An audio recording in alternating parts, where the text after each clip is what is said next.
संदीप ने अपनी माँ के कहने पर गांव में शादी कर ली थी। लड़की का नाम था सुनीता। माँ का कहना था एकदम मॉडर्न बहू नहीं होनी चाहिए, लेकिन उन्हें नहीं पता था कि गांव से आने वाली बहू सुंदर सुशील तो होगी और उसको गांव से बाहर भी निकाल लाएंगे, लेकिन उसके अंदर का गांव कैसे बाहर निकलेगा। शादी के कुछ दिन बाद, माँ टिफिन तो देना जरा। बेटा अब तो स्कूल नहीं ऑफिस जाता है, माँ से नहीं अपनी बीवी से टिफिन मांगा कर। ओके माँ। सुनीता टिफिन ले आओ। 1 किलो टिफिन, इसके अंदर पिस्ता डाल दिया है। पिस्ता? पिस्ता क्यों? सास जी ने बोला था ना कि आपको पिस्ता बहुत पसंद है। ओहो, मैंने पिस्ता नहीं पास्ता बोला था, पास्ता। पास्ता? कहीं होता है पास्ता? अरे बेटी तू रहने दे, मैं बना दूंगी। अच्छा किया कि पाव भाजी बनाने का नहीं बोला, वरना किसी के पाव बना देती है। सुनीता को बुरा लगता है, लेकिन उसकी नादान हरकतें कम नहीं होती। ऐसे ही एक दिन, अरे तुमने ये क्या लगाया है?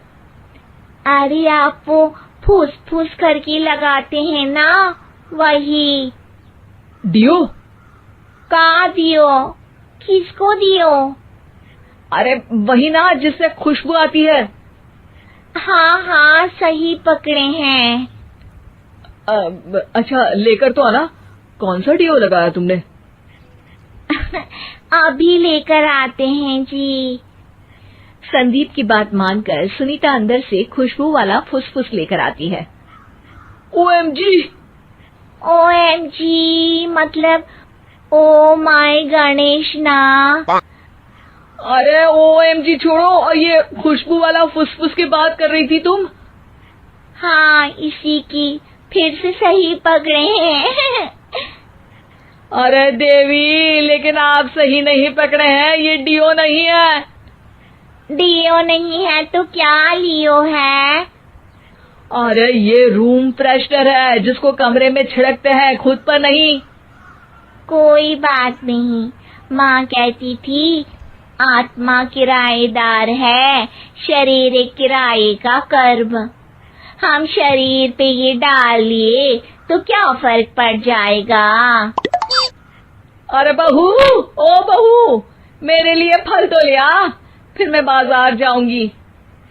सुनीता अपनी सास के लिए फल लेकर आती है।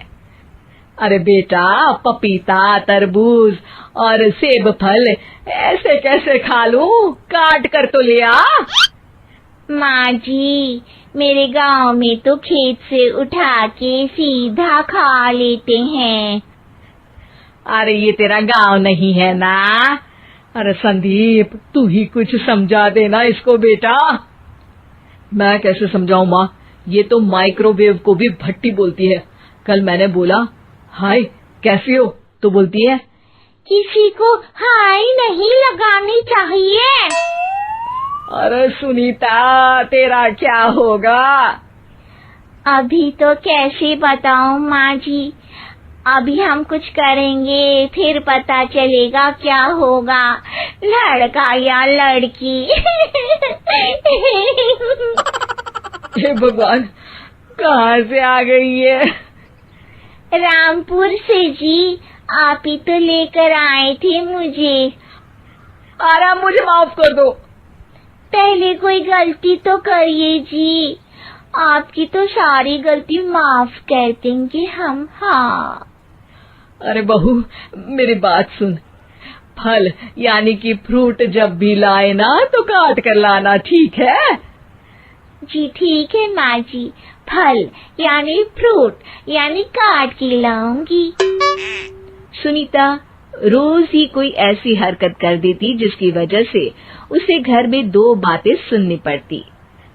एक दिन, माँ मेरे बॉस घर पर आने वाले हैं शाम को, उनका बर्थडे है, फैमिली साथ नहीं रहती उनके, तो यही पार्टी कर लेंगे। उनको अच्छा लगा तो शायद मेरा प्रमोशन भी हो जाएगा।